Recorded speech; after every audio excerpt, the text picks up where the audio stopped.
Hello, hello, hello. This is Talking Manchester United, a United Stand podcast with myself, Paul Gardner.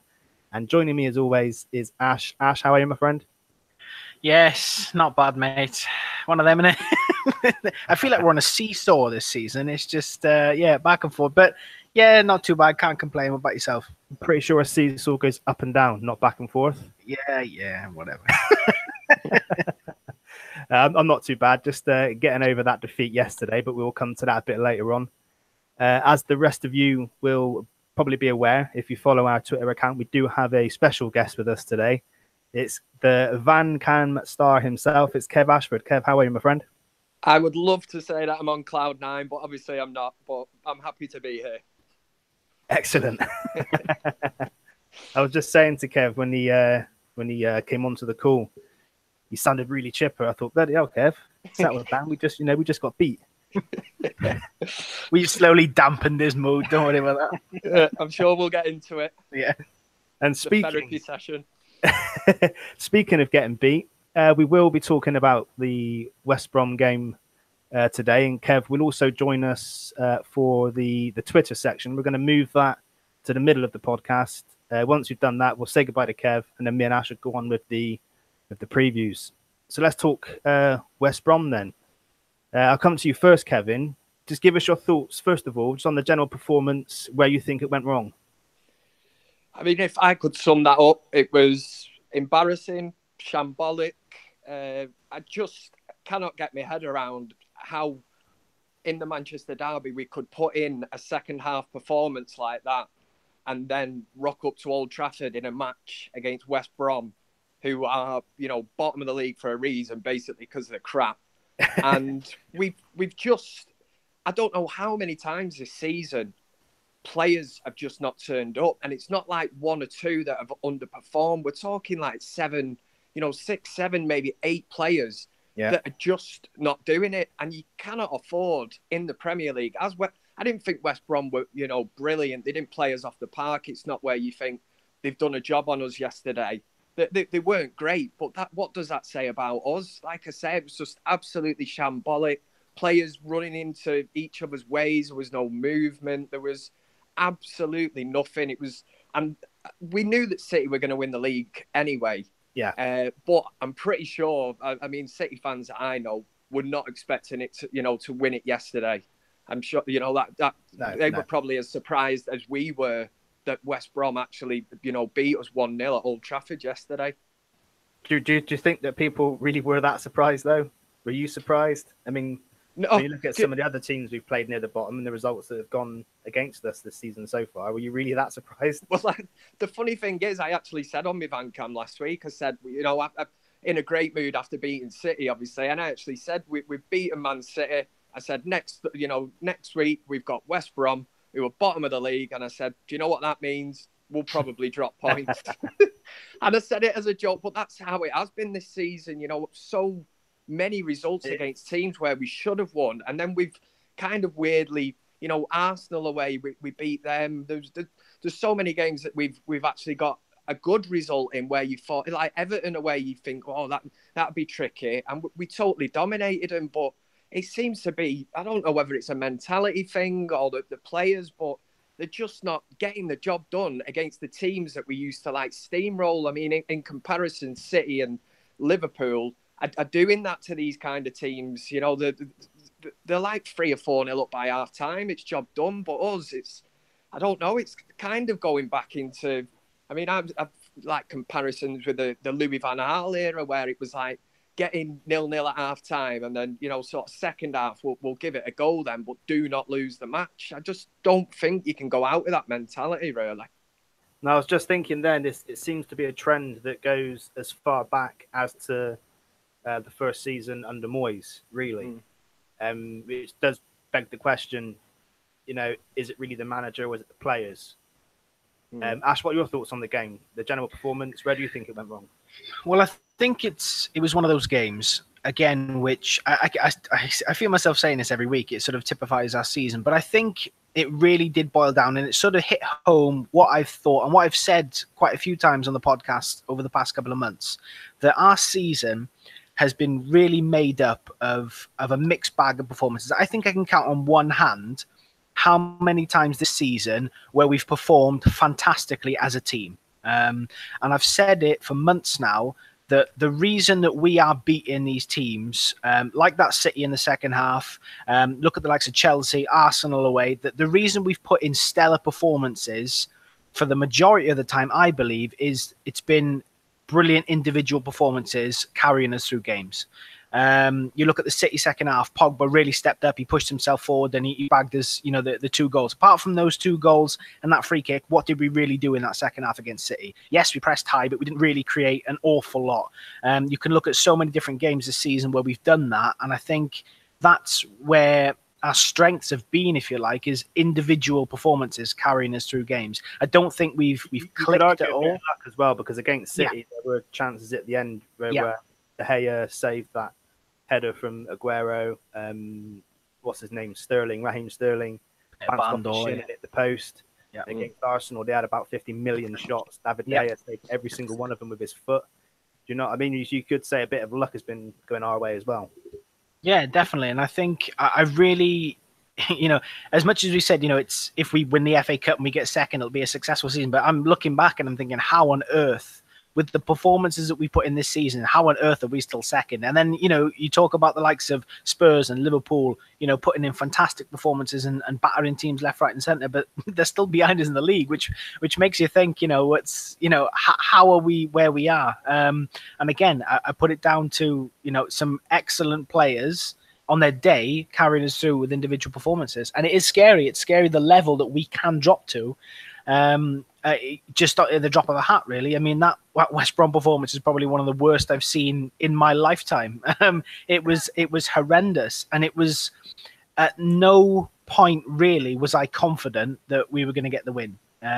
Even at 0-0, we were pressing. Even with the penalty shout, that Lukaku header, which Ben Foster turned into prime Buffon to save, I was not confident at all, because I think most United fans will see now, coming out of a game after the first 15-20 minutes, you're more than likely know enough how the game is going to pan out, and it's so frustrating. We've got decent players, although what my stance on it, I think we've got one of the poorest squads in the Premier League in terms of depth and quality, but it is, some of the blame has to lie with the manager, but I'm sorry, you cannot. As much as I want to, yes, he'll have to take some of the blame, but you cannot put the majority of the blame on Mourinho for that West Brom performance. You look at the players we had out on that pitch in the second half. Look at the substitutions he made as well. And you look who we ended the game with on that pitch. Your Martials, Matters, Rashfords, Lukaku. There was so many creative attacking players on that pitch, and we still couldn't find a way through the West Brom defence. It speaks volumes, really. And again, you two guys have summed it up pretty well, and I'm just really lost for words. And I was lost for words after that. I stopped taking notes after half an hour because I kind of knew, which is just dead frustrating. And again, just typifies our season, really. But I don't think I know there's been worse performances so far this season, than that game against West Brom. For the first 10 minutes, I was quite confident. I'll be honest. I thought the first 10 minutes.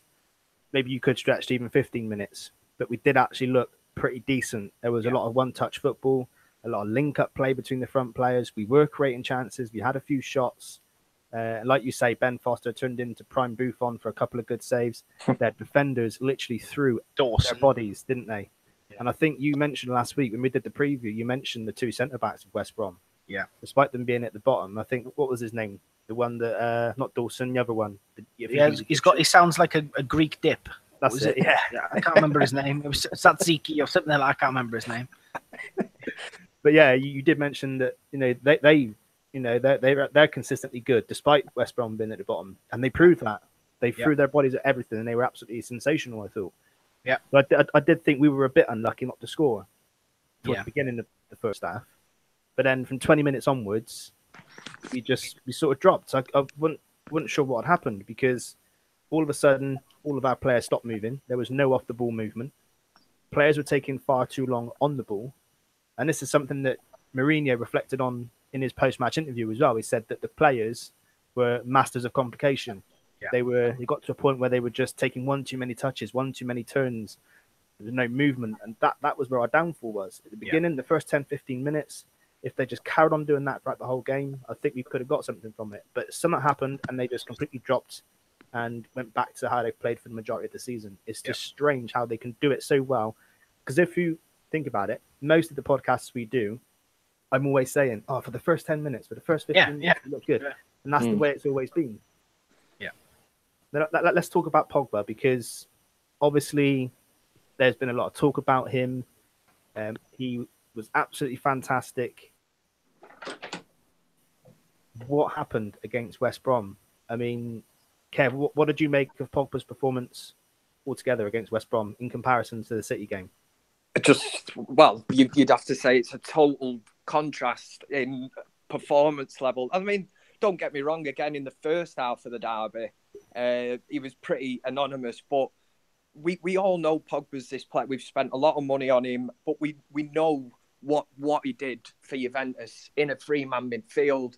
I've been crying out for that for ages. I thought Matic and Herrera and Pogba in a three would work really well. It obviously proved it in the derby, but then again, I mean, from a player like Pogba, you need it's consistency in it. And I know it's harsh, and you can say it's hard to get a player that performs, but he's either 9, 10 out of 10, or he could be like 3 or 4 out of 10. There's just no happy meet. It's never he had an all right game. He did a job, and that he seems to be like world class, really good, or just really, really terrible. And again, it seems to happen a lot with a lot of players. You've got like Martial, who I don't know whether it's just his body language or his persona, the way he comes across. I got the idea or the impression that he doesn't seem happy. I don't know whether that's just the way he comes across, like I say. And I think it's a bit of both, to be honest. Yeah, it is. And I think he's obviously making that public, Martial. He's obviously something's happened with the manager, or he's obviously not happy with, I don't know, his role, or we read these stories that when he got the number 9 shirt taken off him. And I suppose it is little things like that, petty things. But back up. I mean, Pogba, I think he's absolute quality. As I said last week, that United should be looking to build the team around him. I think he's that good. I think he needs that license to roam. Some United fans, when we signed him, had this impression that, he's a box-to-box midfielder. He tackles, he does this, that. I was one of them. I'll admit, I was one of those. Yeah. To be honest, I never really said. I always just thought, I know he sort of played on the left of a three for Juventus, but I mean, as attacking-wise, I just think he's that good. We need to just let him, like I say, a kind of free roll up there. And maybe, I mean, if Mourinho's looking in the summer, and I know that Rakitic was mentioned from Barcelona, I think he'd be brilliant, to fit in the midfield, maybe just to protect, the back 3 or 4 or whatever he does. Yeah. How about yourself, Ash? What did you make of Pogba?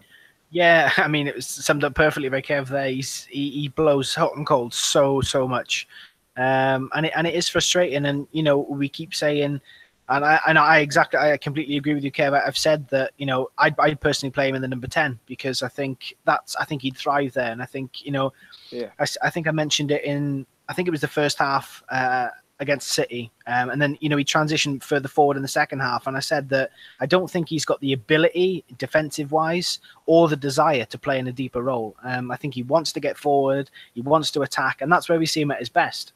I can't really say, I can't think of a game since he signed for United where he was excellent defensive wise.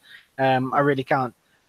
So it was another one of those. It was anonymous. I don't think it was just him. I think with Pogba, it's frustrating because whoever you put him alongside, whether it's McTominay, Herrera, Matic, he just doesn't seem to be clicking very well. And for me, I think it's okay. I think we really need a bruiser in that midfield. I really do. Here's a question for you. Go on. Do you think one of Pogba's problems is that he doesn't trust the players he's playing with? Yeah. Because you see it a lot. He takes far too many touches on the ball. And quite often when there's a pass available, he won't make it. And he's always looking for a specific target. Yeah. I just wonder maybe if that's one of the problems. He doesn't trust the players around him. Well, I mean, for me, I think that's definitely going to be a factor because you look at the likes of Herrera, you look at the likes of Matic. For me, Matic, on his day, he can be energetic, he can be zipping around, he can be intercepting passes, and then 5 minutes later, he's taking 3.5 weeks on the ball to find a pass to his teammates. And I think it's frustrating. And for someone like Pogba, I think he's got, that sort of shade of Sanchez in him. He likes to move the ball quickly, as does Sanchez. And people saying they get in each other's way. I think they complement each other perfectly if played in the right system because they both like to zip the ball about. They both like to find a pass quickly. And I thought at times in that West Brom match, not just Pogba, but I thought Mata, who was probably one of his poorest performances I've seen of him in a United shirt, there was so many instances in that first half, I think maybe in the second half as well, where we had players running the lines, find a little pockets of space in between the defense and midfield, and no one gave them the ball quick enough. And I thought that was a massive problem. And I think Pogba, was a little bit suspect for that, but not just him. I don't think the players in front of him were doing enough. No, and we keep saying that, we don't get players coming for the ball enough in this United side. You get players running off and looking for the through ball or whatever, and you just don't see players picking up the ball and moving well enough.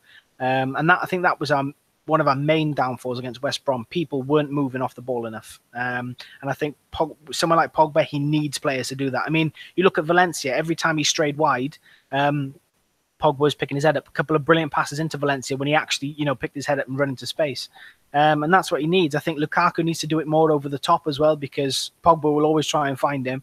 So it's frustrating. And it was that game for Pogba, which you just knew he was going to underperform because I think when everything doesn't click, he's not one of those players that will pick up the team and carry it, I don't think. There's a lot of people at the moment that are Mourinho out, and they're very vocal on Twitter, Facebook, and what have you. In that game in particular, is Mourinho to blame? The reason I ask that is because after the game, and I'm sure you two do the same as well, write your comments, tweet your comments, and then you have a little scroll, see what everyone else is saying. And then get annoyed and just want to throw your phone away when you see some of the comments people are making. I do anyway. Now, a lot of people were blaming dull, old-fashioned tactics like they do week in, week out. Is Mourinho, I'll come to you first, Kev, is Mourinho solely to blame for that game, considering the positioning of players, tactics? No. Or is it players or both? I think Ash sort of touched on that earlier. I think a lot of these players have to, they need to have a look in the mirror at themselves and performances because too many times this season, honestly, like I said earlier, we're talking about 6 or 7 players here in an 11-man team that are just underperforming, to ridiculous levels, and you cannot do that in the Premier League. So for me, don't get me wrong, Mourinho isn't. I wouldn't, he's not totally to blame. I would say the players need to have a look at themselves, their performances. Have they let the manager down? Another downfall for Mourinho is I think he takes a lot of this on himself and tries to defend his players. I know he's come out, Luke Shaw, there's been comments in the press and that, so he's kind of changed in that way, but he seems to try and deflect a lot of it onto himself. I think that's the way he's always done things, but I'm certainly not Mourinho out. I think we have to look at the bigger picture this season. I think we've known for months that Man City were, going to walk away with the league. I think that's the thing that hurts really, and the fact that Liverpool are looking, so good for next season as well is them two teams. But like Ash touched on earlier, we've got to look at it. We're actually still signed second place. It's madness.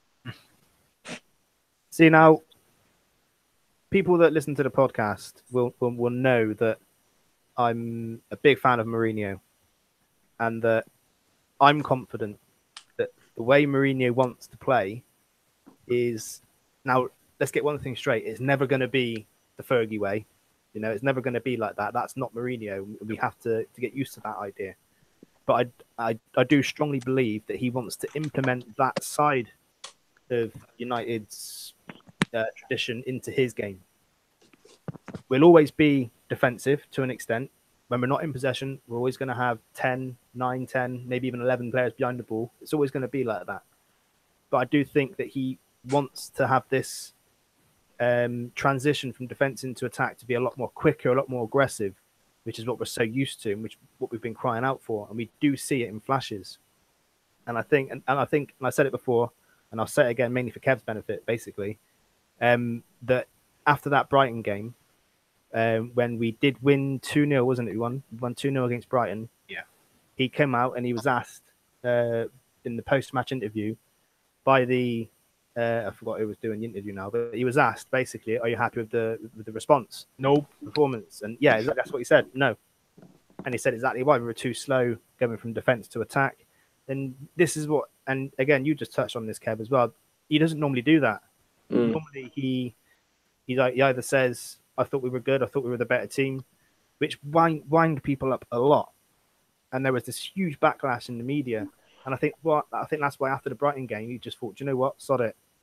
I'm going to name players. I'm going to say I'm not happy. I'm going to say what I'm not happy about and try and get a reaction that way."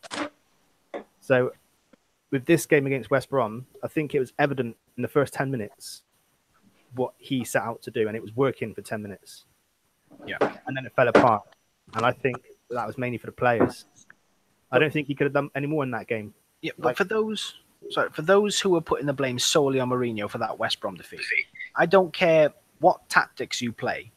If you're finishing the game with Alexis Sanchez, Romelu Lukaku, Juan Mata, Anthony Martial, Marcus Rashford, and Jesse Lingard all on the pitch, how are you employing negative tactics in that instance? There's 6 players there on the pitch that all play predominantly in the final third.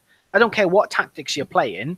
If they should be taking it upon themselves. They're all creative players. They all can, they all can manipulate the ball well. They all can run into space, and they're all intelligent enough to create chances. If they can't unlock a defense, that's not the manager's fault.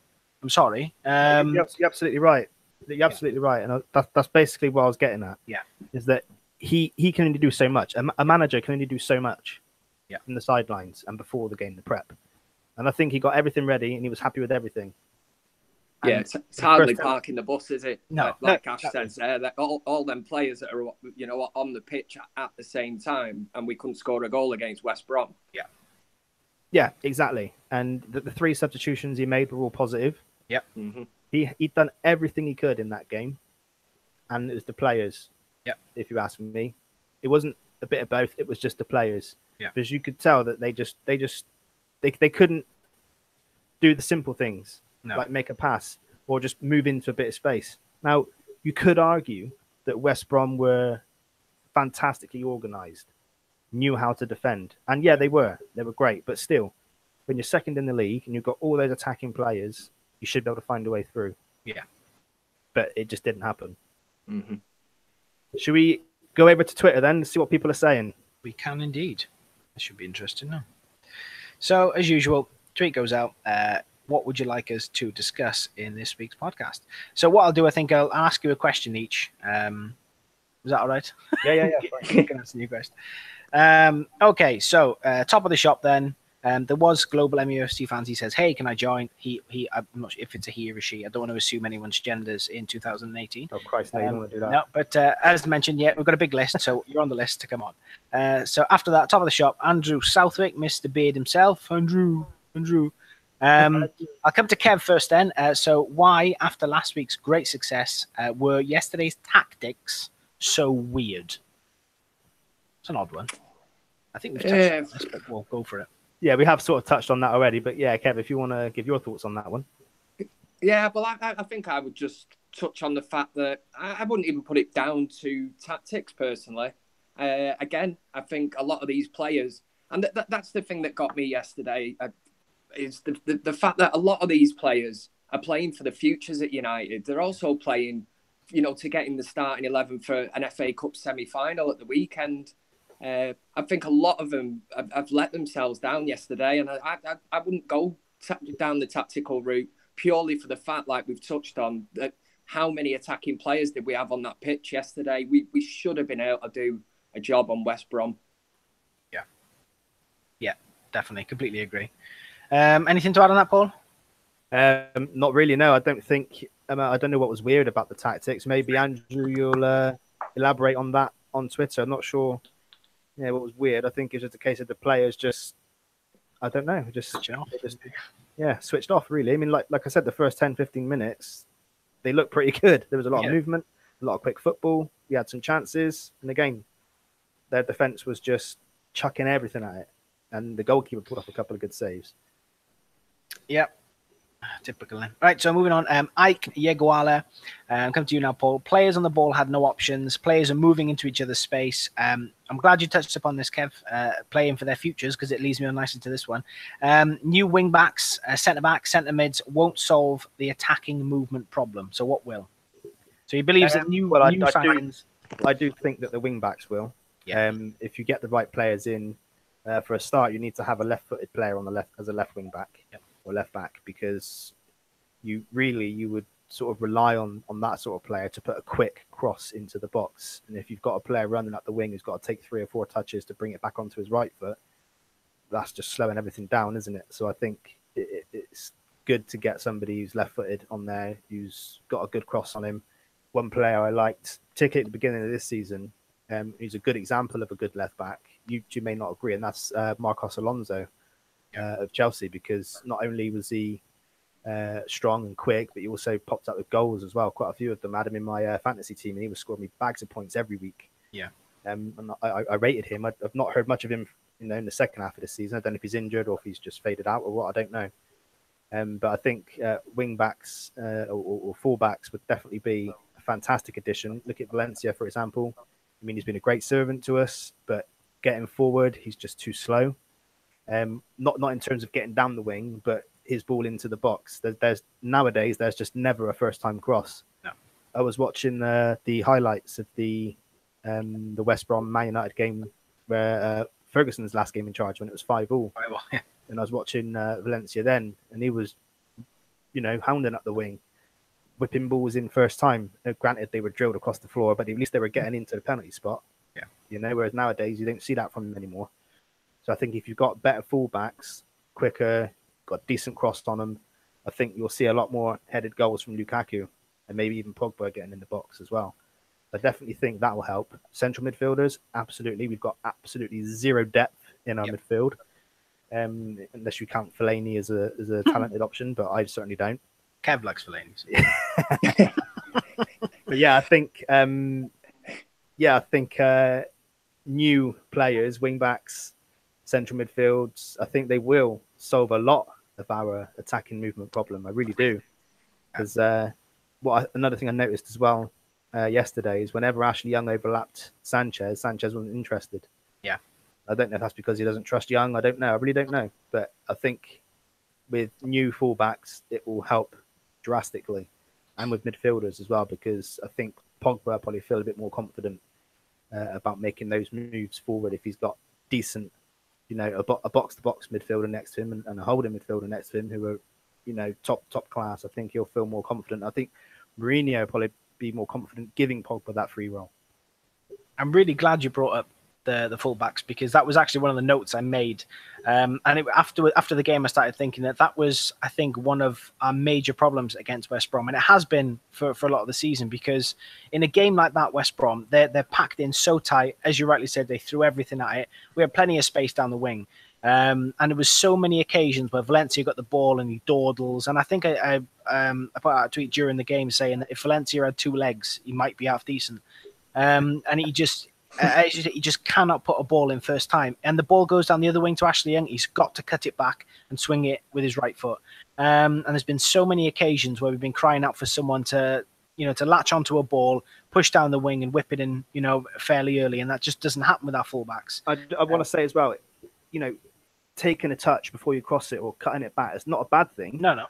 But at the moment, we don't have that other option of someone being able to whip in a quick, decent cross. Yeah, we've seen Lukaku do it, haven't we, a couple of times? Yeah, and he's probably our best crosser. yeah, he probably is. Yeah, but we want him, obviously. Yeah, on the end of him, on the last defender, on the shoulders. Yeah. So yeah, absolutely, fullbacks, we need them. Marvelous. So moving on now, I'll come to you now, Kev. Another sort of philosophical question for you, Kev. Yeah. I'm putting the guest under pressure. I like it.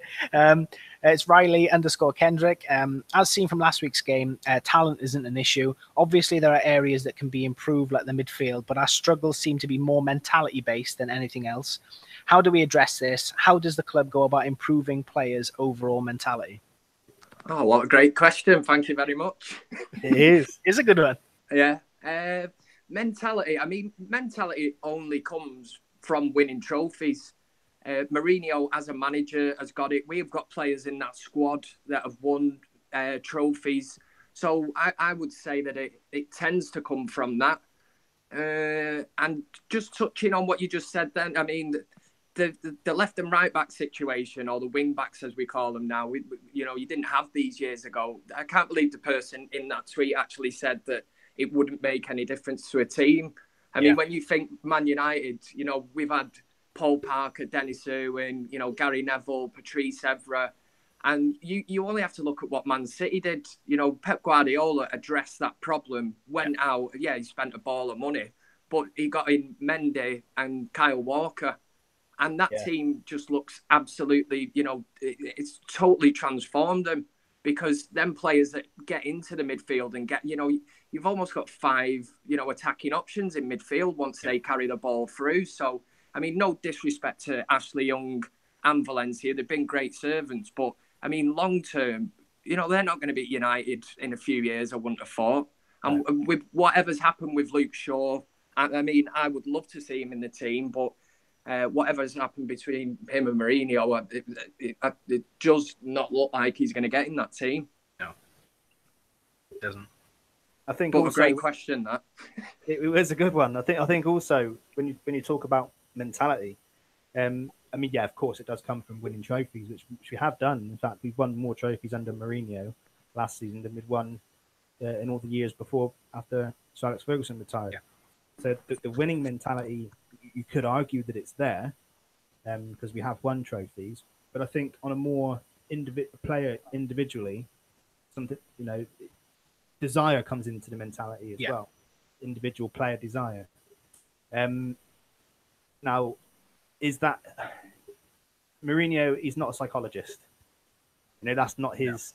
No. I mean, you can fire a player up before the game, then once they're out on that pitch, it's up to them. Yeah. And as we've seen against West Brom, for the first 10 minutes, they all looked up for it. After that, they just sort of dropped. A lot of them just trotting around, didn't really know what to do. And I think that's a lot that comes down to player ability as well, having that vision, being able to read a game, being able to spot where there's some space going to open up, making off the ball runs and things like that. Yeah. So there's one player who isn't exactly world class, but has had quite a surprise, decent spell this season, and that's Jesse Lingard. Yeah. When you watch his off the ball movement, it's brilliant. Yeah. And I think it was Mark Goldbridge that touched on this in a tweet earlier on. He spoke about it in a negative way, but I see it in a good way. He mentioned how Lingard, during the game against West Brom, was just making a lot of runs to nothing. Yeah. But what he's trying to do is create space for other people. Pull defenders. That's right. That's what you expect from your attacking midfielders, to do that sort of thing. So, but it might seem like you're running around. It might seem like you're running around doing nothing, but like you say, some of the best footballers, movement can obviously create space anyway for others. It's kind of unselfish, but it sort of goes unnoticed, that kind of work. Yeah.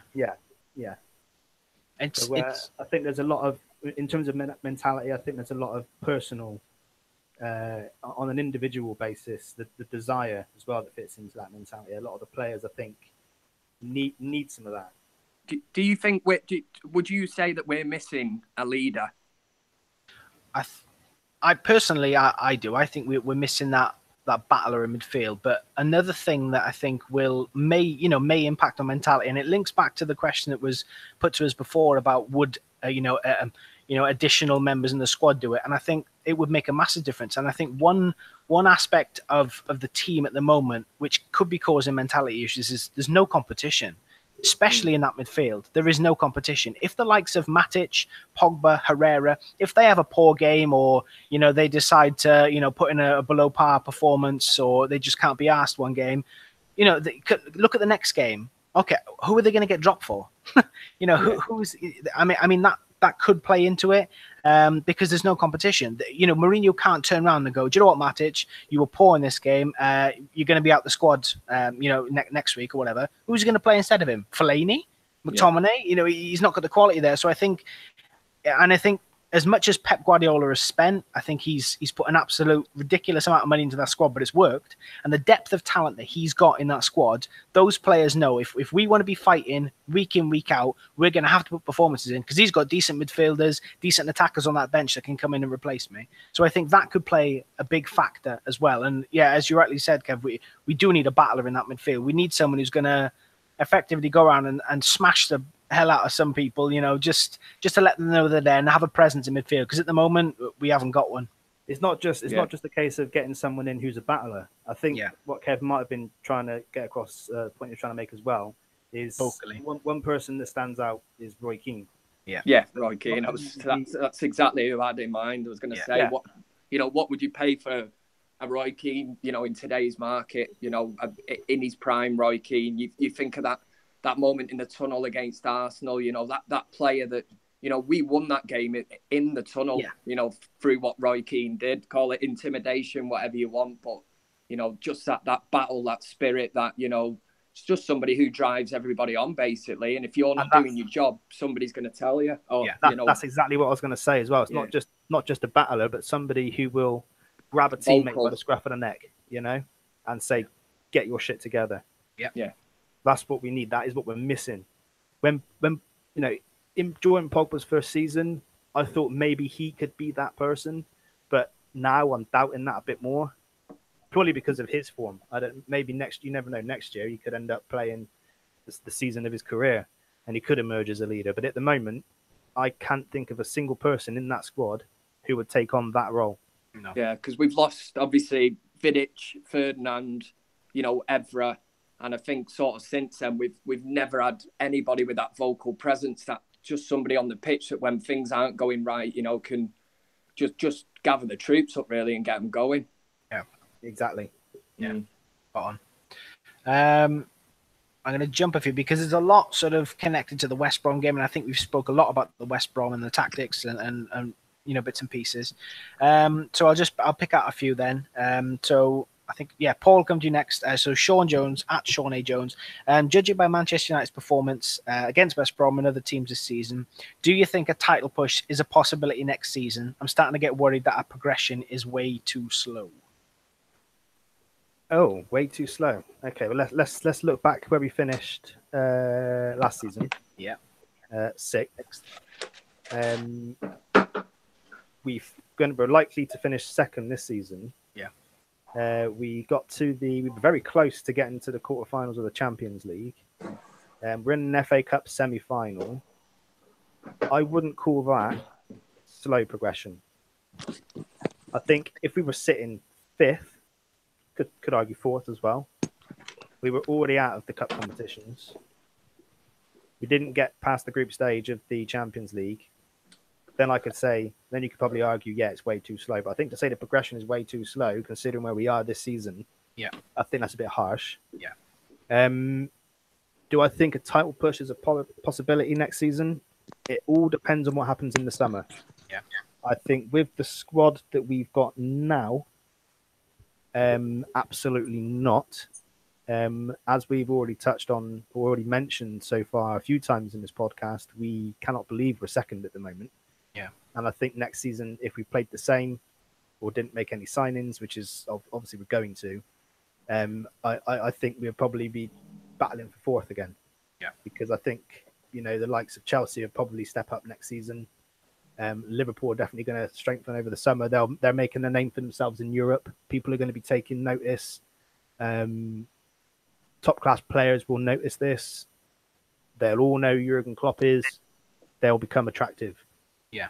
So they're going to strengthen. We will be able to attract top class, and we always will. Yeah. So it really does depend on who he brings in the summer and how they gel into the team. What we have to remember as well is that these players that we buy are probably likely to be playing in the World Cup. So we may not see them until like one game want the last pre-season game before the season starts. It might come to that. Mm. So it does largely depend on what happens over the summer, I think. But I think if we have a good summer of signings and we can get the players to gel quickly next season, then absolutely, I think we could push for the title. Go on a title push. It's going to be an interesting summer. So I think we'll go for one more. I'm gonna go for Fionn Curtin at Fiancee, because the other ones, David Makins and Gregory Manred. Thank you for your questions. They're quite closely related to Jose tactics and what's gone wrong. I think we spoke a lot on that. So thank you for your questions. We're going to go with Fionn. Quite simply, has Sanchez been a success or failure? No in between. We're not allowed to give an in between. So, do we think so far Sanchez has been a failure or a success? Good to Kev on that one. Kev, do feel free to say in between if you think it's in between. So there's no sitting on the fence, they said then. Well, you can if you want. There's no rules, really. All I would say on Sanchez, I think it's... how many games has he played for us? He's joined, he had an injury when he was, before he joined us. He's come to us. I think he's absolutely fantastic. I think he would get in my United team probably every week. Yeah, I think we knew anyway from Arsenal that, he's sometimes gives the ball away and that, but I think he's somebody who takes chances. Yeah. I think you see the derby, I think that was his, the best 45 minutes in a United shirt, with the assists and, running them ragged. I think he has been a success. And I know that a few of them games, you could say he's gone missing. It's not gone well for him. But at the same time, again, like we said earlier, I think there's just too many that don't. It's not just him who hasn't played well. There's a hell of a lot that haven't done it consistently. But I think he'll be a great player. I think once he gets a pre-season under his belt, and like you say, we're talking about new players coming in, new system maybe, then I think he'll be absolutely sensational. We'll see the Sanchez, that turned up for Arsenal every week. Yeah. Oh? Yeah, just thinking about that. You mean to go first? I can't disagree with Kevin, really. Yeah. When I read that tweet earlier on today, and I thought, well, there is an in-between. Yeah. You can't really say no in between, because he hasn't been a failure. I wouldn't say he's been a huge success. Like Kev did say, there has been a few games where he's been quite poor. But again, he's just joined us. There's a lot of pressure. It'd be too harsh to label him as a failure. That's why I'm going to say he's been a success, because I just think it's too harsh to say put him in that category as a failure. Yeah, exactly. I would agree. Yeah, I think I'll leave it at that on the Sanchez thing then, because Kevin pretty much nailed it. I'm gonna go for a quite clear success, and I'll tell you why. I think, as you rightly said, Kev, he had the best 45 minutes of his United career in the second half against City. And yes, I think he has had, there has been times where he's not been fantastic, but I'll tell you this, and this is why I'm gonna label him as a success, because every time he pulls on a United shirt, he tries things. He's attempting. He's trying to create. He's trying to take the game to the opposition, regardless of whether he loses the ball or not in the final third or whatever. He's always trying. And in a team, I think, full of mediocrity, I think he is usually the shining light. As I said, regardless of whether he loses the ball a lot or not, he is always attempting things. And that's a lot more than you can say from a lot of those players in United shirt who are either too timid or haven't got the mentality to make a mistake. I think he is always trying. He's not afraid to make a mistake. And I think for me, that makes him a success, because that is a Manchester United player. They're not afraid to make mistakes, and they're going to try anything to try and win the game. So for me, he's a definite success. And that's something we've been crying out for, someone who would take risks. Yeah, definitely. So that wraps us up on the Twitter side of things. Thank you very much for your questions. Yeah, thank you all. Kev, this is where we part ways, my friend.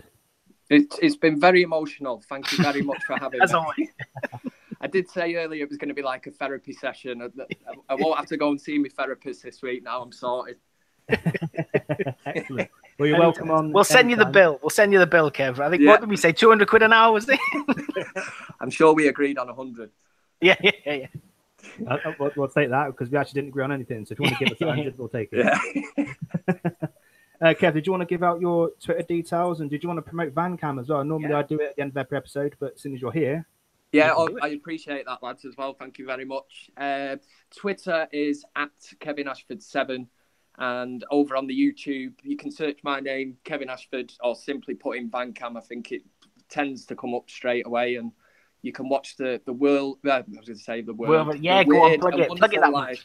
Yeah, of a man in a van talking pure crap and mainly about my favourite person in the world, Fellaini.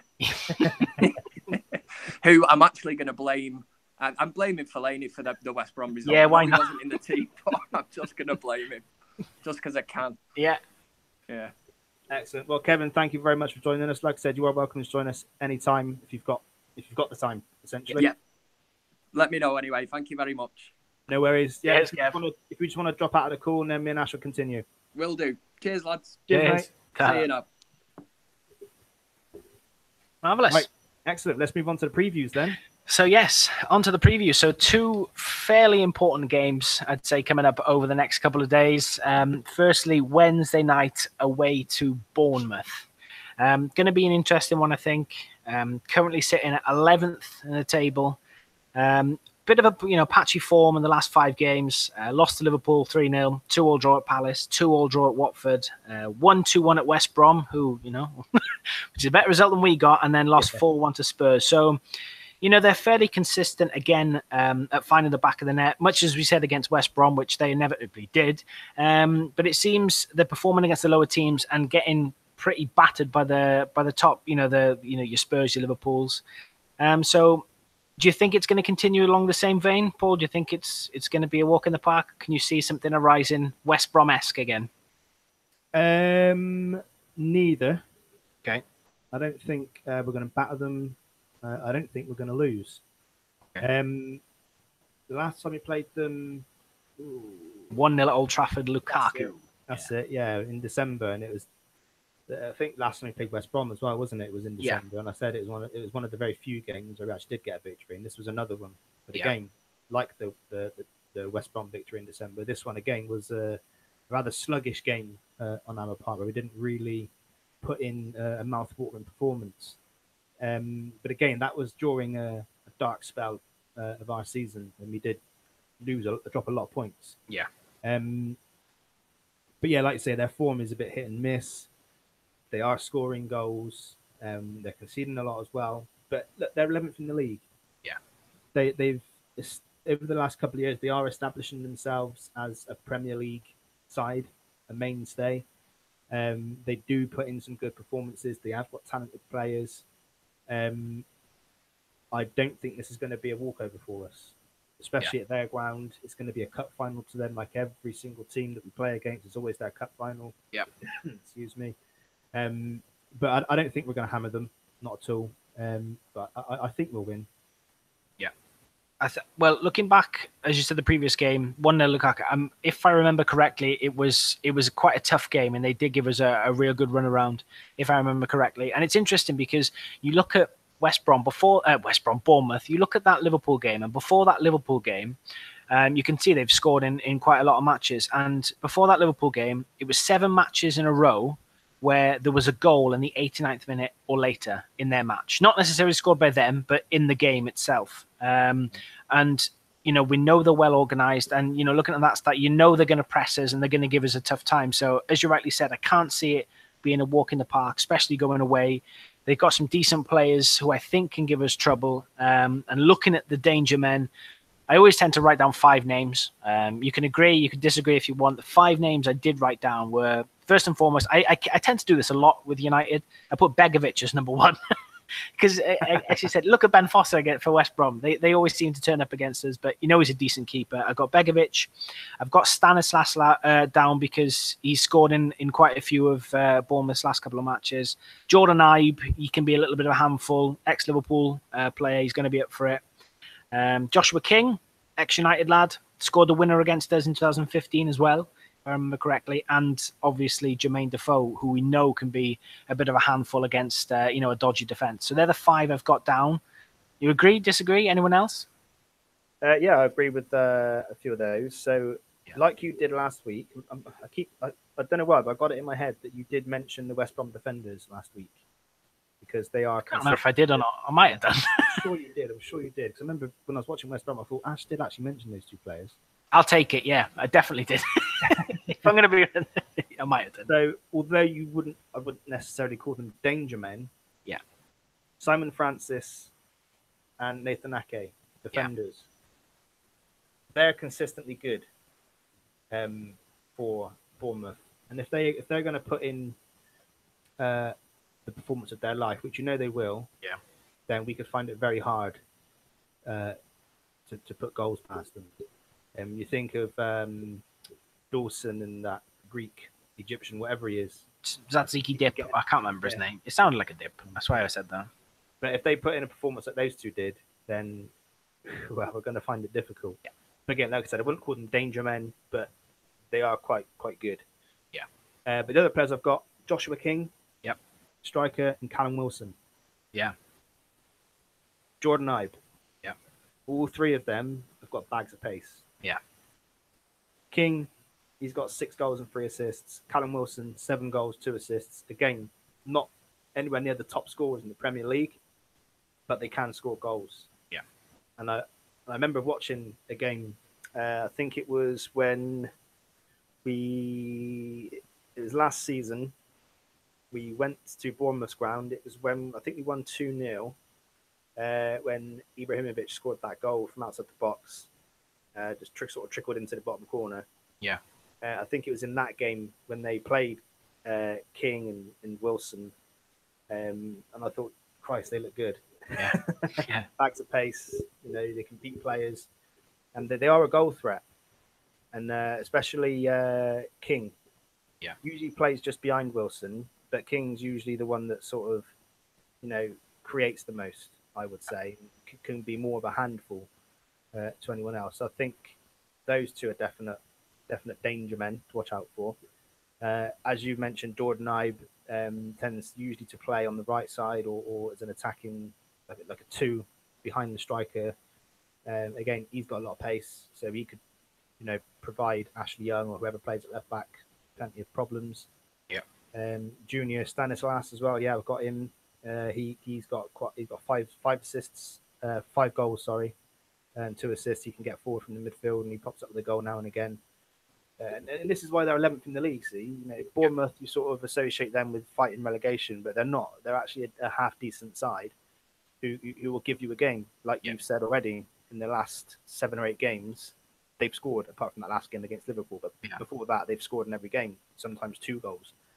So they definitely are a goal threat, and those are the players that will provide that goal threat. But I still think we should be able to contain them. Yeah. So following that horror show then against West Brom, how are we going to do it? What do you think we're going to stick the same? I'm assuming that we're going to rest players for the Spurs game. I could be wrong. We could go out with a full strength 11, but I'm assuming that we're going to rest players. So do we rest? Do we go with 2 CDMs away from home? How do you think we're going to approach the game? This was very difficult for me because if it was me, in these previews, I always go with what I would like to see happen. Yeah. Because everyone could probably predict what Mourinho's going to do. Yeah. But I always go with what I want to happen. Now, I would rest players. I did start off with having a 4-2-3-1. Yeah. Then I changed it back to 4-2-3-1, and I thought, Christ, this midfield is really causing me problems here. We just don't have anyone to play there. So I've gone with a 4-3-3. Okay. Now, start with the goalkeeper. I've gone with Romero in goal. Okay. Just give him some minutes. Yeah. Not like the hair needs rest, but, give Romero some minutes. Yeah. I would rest Young and Valencia. Yeah. Because I would play them against Spurs. Although I've put a note on this, resting / experimental. Okay. Okay, so left back I've put in Shaw. Yeah. Right back, now this may surprise a few people, but I did see somebody mention it the other day, and I thought, do you know what? He has played there before, and I think he could probably do a half decent job, and that's Lindelof at right back. Yeah, he can play it right back, yeah. And you never know, if he puts in a stellar performance, he could put himself in the hat for Spurs at right back. So yeah, right back Lindelof, left back Shaw, and then Smalling and Bailly in the middle. So bring Bailly back into the squad again. I don't know why he was left out against West Brom. I don't know if he's injured or what. I don't know. but put Smalling and Bailly together. So it's still a fairly strong central defensive partnership. Give Shaw some minutes, give Lindelof a chance on the right, give Valencia a rest. And then the three-man midfield, the only player really that I've taken out of there is Matic. Okay, so I've got Herrera. This is very difficult. This is not really, I'm not really happy with this, but I wanted to keep Pogba in. Doesn't need a rest, but I wanted to keep him in just so he can get some more minutes, get the ball at his feet, just do something good. Yeah. Give himself a bit of a boost. So Pogba, McTominay next to him with Herrera holding. Yeah. You know, I'm not really happy with that. Then I thought if you're taking Matic out, who can you trust to guard the defence? Yeah. Can you trust McTominay with that responsibility? I'm not sure. Herrera, I think I'd probably trust him more than anyone else to play in that holding role. Yeah. Whether he's going to be any good at it, I don't know, because normally he likes to bomb forward and apply pressure, high up the pitch, which is what we like to see. But I think McTominay would be more suited to that than McTominay would be suited to the defensive midfield role. So I put Herrera and then McTominay and Pogba as the attacker, the left and right of the front three. I did have 4-2-3-1, but with Pogba out, with Herrera and McTominay as the two holding. Okay. So that could work, but I wanted to keep Pogba in, so I put it like that. And then the front three, I've taken out Lukaku, give him a rest. Yep. I put Rashford up top. Okay. And Who's either side? I've kept Sanchez in. Yeah. On the right. Okay. This is where the experimentation comes in, on the right-hand side with Lindelof and Sanchez. Yeah. Sanchez on the right, Martial on the left. Okay. Because I want him to get more minutes. I want him to... Everyone knows how I feel about Martial. I want him to show us what he can do. Yeah. He doesn't do it nearly enough. So I want Martial to play on the left, Rashford up top, Sanchez on the right. That's what I would like to see against Bournemouth. So it's still a fairly strong team. Yep. But there are quite a lot of players that we will probably need against Spurs rested. Yeah. That's interesting, because I've gone quite differently, which is good. Which is good, yeah. Which is good for a change. So I've gone a little bit more rest-wise. Well, I've mixed it up a bit. I've started with David De Gea in goal. I've kind of done this a blend of what I think he'll do and what I would do. If you know what I mean, I've gone for a little bit of in between. So David De Gea in goal. I've gone with Valencia on the right-hand side because I didn't really think about putting Lindelof on the right back, and I've also got him in the centre of defence. So I've gone with Valencia and Shaw either side. I think I give Young a rest because I think he wanted to play against Spurs. Valencia and Shaw, and then Lindelof and Rojo in the middle. Okay. I think Rojo is fit. I think he is. So I've gone for those two because you'll see when we come to the Spurs preview. Then in front of those two, I've got Herrera and Pogba as a midfield two. Okay. Not too defensive. Obviously, Herrera likes to roam and he can protect and give Pogba a little bit of freedom. And then I've done exactly the same as you. Rested Lukaku, put Marcus Rashford up front, and then in a three behind Rashford, I've gone for Mata in the middle, Lingard on the right, and Martial on the left. So quite a quick front four, nice free flowing. Quite young apart from Juan Mata, and mix it up a bit. So that's what I've gone for in terms of the 11. Yeah, no, I like it. Weird one. And then to top us up, go on and what's your prediction? What do you think it's going to be? I've gone with the win. Yeah. 2-1.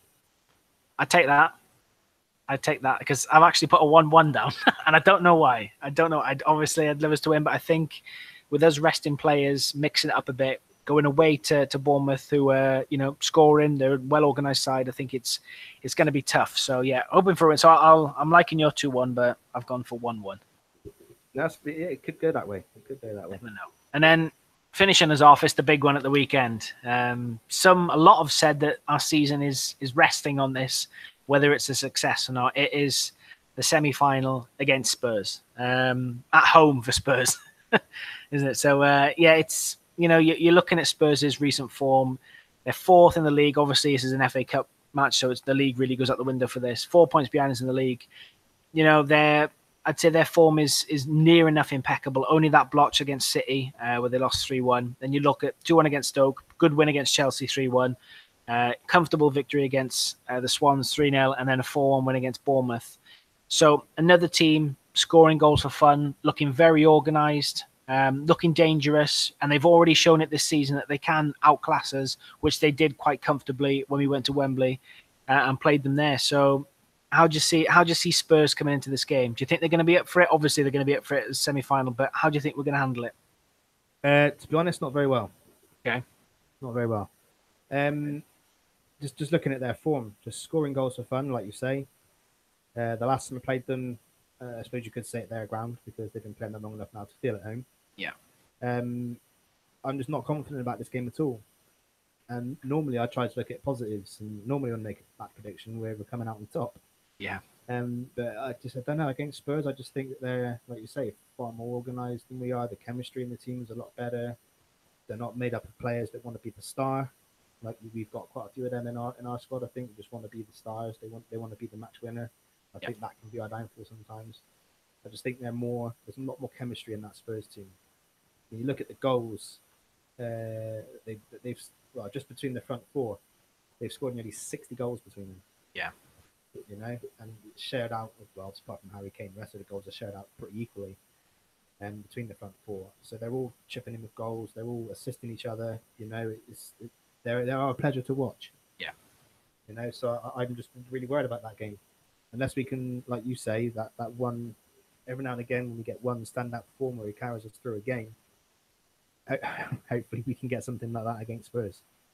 Yeah, I'm hoping for it. And the only thing that is really sort of making me feel a little bit better is it's an FA Cup semi-final. The players know the league's gone. They know they're under pressure, and they know this is their last chance at something decent for the season. So I'm hoping that should be enough motivation for the players. That's all they need. And they should be doing enough to get that.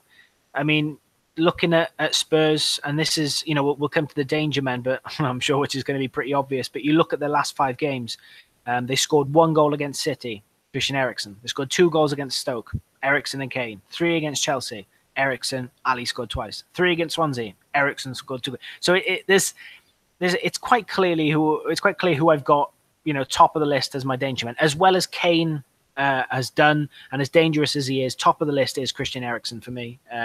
Looking at this Spurs match, I think if we nullify him, I think we're in with a lot better chance, because you only have to look at the game we played earlier in the season. Eriksen scores in the first minute of the game, and he's so dangerous in and around the box, whether it be, you know, picking a pass or, you know, hitting a shot from 25 yards. He can do it all, and I think on his day, he's as good as your David Silvas, your De Bruyne's, your Pogbas, whoever you want.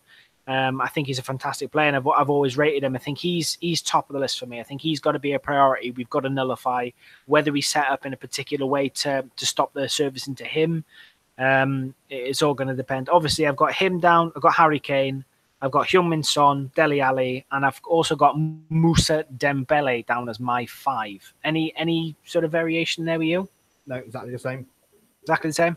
Exactly the same. Like I was saying a moment ago, Kane, Son, Eriksen, and Ali, just those 4 have got nearly 60 goals between them. Yeah. Kane, Madness. 25, Son, 12, Eriksen, 10, Ali, 8. Yeah. You know, and they've got nearly 40 assists between them as well.